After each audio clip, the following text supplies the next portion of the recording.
परीक्षांमधील गैरप्रकार रोखण्यासाठी याच अधिवेशनात कायदा करणार, उपमुख्यमंत्री फडणवीसांची घोषणा।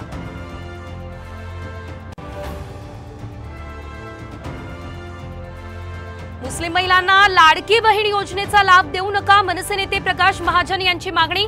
डोमेसाइलची अट शिथिल केल्यास बांगलादेशीही लाभ घेतील, महाजनांनी व्यक्त केली भीती।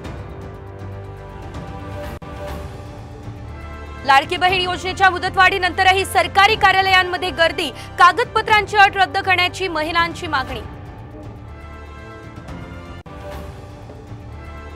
नाफेडच्या कांदा खरेदीतील गैरव्यवहार दडपण्याचा प्रयत्न, खरेदी सुरू झाल्याने शेतकरी आनंदात असल्याची संचालकांची सारवासार।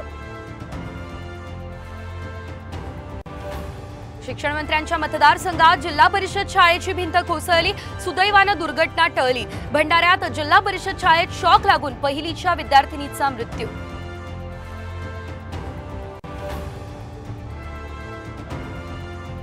शिवीगाळ प्रकरणी अंबादास दानवे यांची दिलगिरी, उपसभापतींना दिलगिरीचं पत्र, निलंबन मागे घेतलं जाण्याची दाट शक्यता।